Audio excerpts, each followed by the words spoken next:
حمام بن یحییٰ نے قتادہ سے بیان کیا، انہوں نے انس بن مالک رضی اللہ تعالی عنہ سے، انہوں نے نبی کریم صلی اللہ علیہ وآلہ وسلم سے کہ آپ صلی اللہ علیہ وآلہ وسلم نے فرمایا، اگر کوئی نماز پڑھنا بھول جائے تو جب بھی یاد آ جائے اس کو پڑھ لے، اس قضا کے سوا اور کوئی کفارہ اس کی وجہ سے نہیں ہوتا۔ اور اللہ تعالیٰ نے فرمایا کہ نماز میرے یاد آنے پر قائم کر۔ موسیٰ نے کہا، ہم سے حمام نے حدیث بیان کی کہ میں نے قتادہ رضی اللہ تعالیٰ عنہ سے سنا، وہ یوں پڑھتے تھے، نماز پڑھ میری یاد کے لیے۔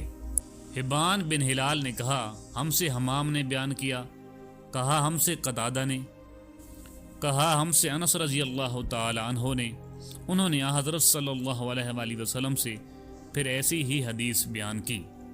صحیح بخاری حدیث نمبر 597۔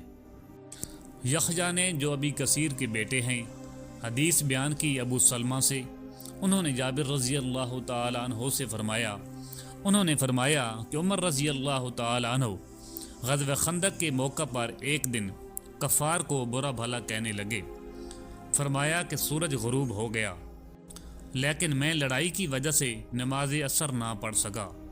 جابر رضی اللہ تعالی عنہ نے بیان کیا کہ پھر ہم وادی بدحان کی طرف گئے اور آپ صلی اللہ علیہ وآلہ وسلم نے عصر کی نماز غروب شمس کے بعد پڑھی، اس کے بعد مغرب پڑھی۔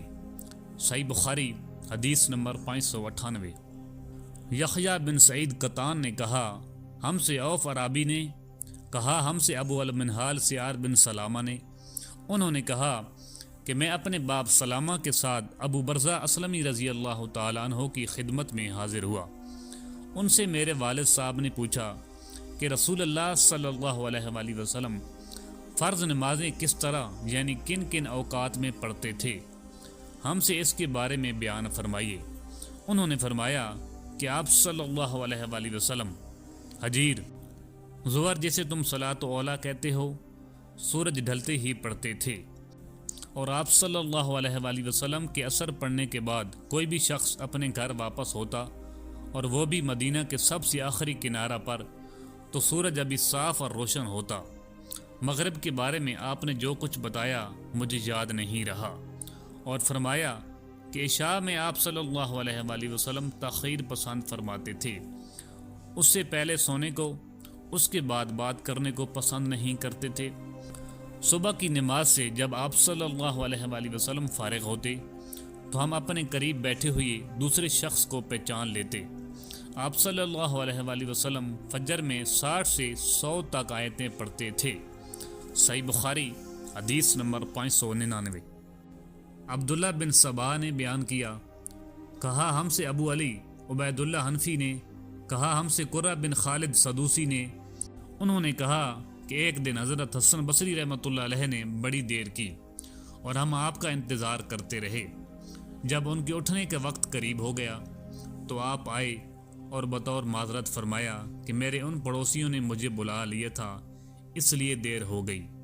پھر بتلایا کہ انس بن مالک رضی اللہ تعالی عنہ نے کہا تھا کہ ہم ایک رات نبی کریم صلی اللہ علیہ وآلہ وسلم کا انتظار کرتے رہے، تقریباً آدھی رات ہو گئی تو آپ صلی اللہ علیہ وآلہ وسلم تشریف لائے، پھر ہمیں نماز پڑھائی، اس کے بعد خطبہ دیا، پس آپ نے فرمایا کہ دوسروں نے نماز پڑھ لی اور سو گئے، لیکن تم لوگ جب تک نماز کے انتظار میں رہے ہو گویا نماز ہی کی حالت میں رہے ہو۔ امام حسن بصری رحمۃ اللہ علیہ نے فرمایا کہ اگر لوگ کسی کی خیر کے انتظار میں بیٹھے رہیں تو وہ بھی خیر کی حالت ہی میں ہیں۔ قرہ بن خالد نے کہا، حسن کا یہ قول بھی حضرت انس رضی اللہ تعالی عنہ کی حدیث کا ہے جو انہوں نے نبی کریم صلی اللہ علیہ وآلہ وسلم سے روایت کی ہے۔ صحیح بخاری حدیث نمبر 600۔ عبداللہ بن عمر رضی اللہ تعالی عنہ سے روایت ہے کہ نبی کریم صلی اللہ علیہ وآلہ وسلم نے عشاء کی نماز پڑھی اپنی زندگی کے آخری زمانے میں۔ سلام پھیرنے کے بعد آپ کھڑے ہوئے اور فرمایا کہ اس رات کے متعلق تمہیں کچھ معلوم ہے؟ آج اس روئی زمین پر جتنے انسان زندہ ہیں 100 سال بعد ان میں سے کوئی بھی باقی نہیں رہے گا۔ لوگوں نے حضور صلی اللہ علیہ وآلہ وسلم کا کلام سمجھنے میں غلطی کی اور مختلف باتیں کرنے لگے۔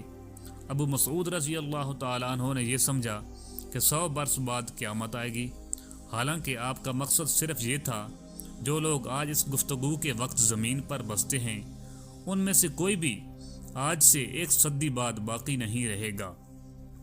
آپ صلی اللہ علیہ وآلہ وسلم کا مطلب یہ تھا کہ 100 برس میں یہ قرن گزر جائے گا۔ صحیح بخاری حدیث نمبر 601۔ ابو عثمان نہدی نے عبد الرحمن بن ابی بکر رضی اللہ تعالیٰ عنہ سے یہ حدیث بیان کی کہ اصحاب صفہ نادرہ مسکین لوگ تھے، اور نبی کریم صلی اللہ علیہ وآلہ وسلم نے فرمایا کہ جس کے گھر میں 2 آدمیوں کا کھانا ہو وہ تیسرے اصحاب صفہ میں سے کسی کو اپنے ساتھ لیتا جائے، اور جس کے ہاں 4 آدمیوں کا کھانا ہے تو وہ 5ویں یا 6 آدمی کو صیبان والوں میں سے اپنے ساتھ لے جائے۔ پس ابو بکر رضی اللہ تعالیٰ عنہ 3 آدمی اپنے ساتھ لائے، اور نبی کریم صلی اللہ علیہ وآلہ وسلم 10 آدمیوں کو اپنے ساتھ لے گئے۔ عبد الرحمن بن ابی بکر رضی اللہ تعالیٰ عنہ نے بیان کیا کہ گھر کے افراد میں اس وقت باپ، ماں اور میں تھا۔ ابو عثمان راوی کا بیان ہے کہ مجھے یاد نہیں کہ عبد الرحمن بن ابی بکر نے یہ کہا یا نہیں کہ میری بیوی اور ایک خادم جو میرے اور ابو بکر رضی اللہ تعالیٰ عنہ دونوں کے گھر کے لیے تھا یہ بھی تھے۔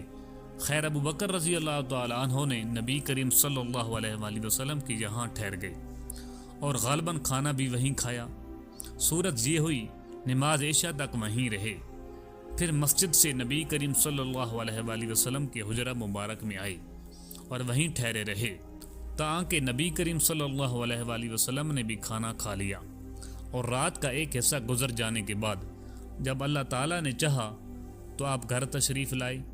تو ان کی بیوی ام رومان نے کہا کہ کیا بات پیش آئی کہ مہمانوں کی خبر بھی آپ نے نہ لی، یا یہ کہا مہمان کی خبر نہ لی۔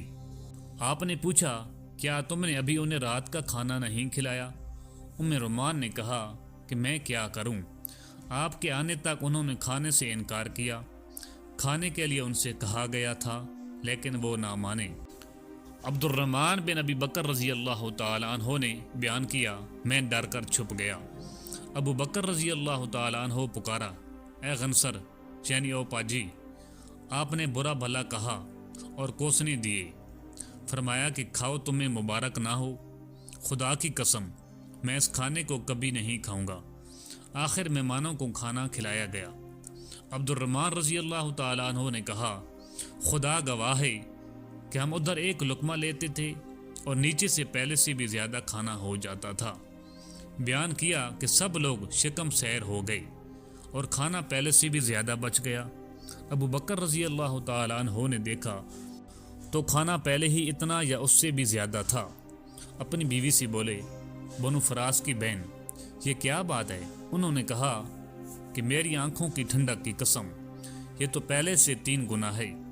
ابو بکر رضی اللہ تعالیٰ عنہ نے بھی وہ کھانا کھایا اور کہا کہ میرا قسم کھانا ایک شیطانی وسوسہ تھا۔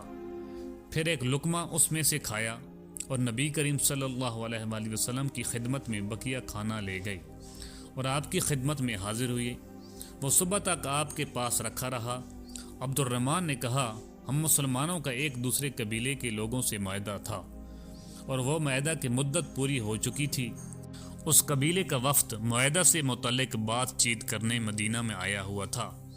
ہم نے ان میں سے 12 آدمی جدا کیے اور ہر ایک کے ساتھ کتنے آدمی تھے اللہ ہی کو معلوم ہے۔ ان سب نے اس میں سے کھایا۔ عبد الرحمن رضی اللہ تعالیٰ عنہ نے کچھ ایسا ہی کہا۔ صحیح بخاری حدیث نمبر 602۔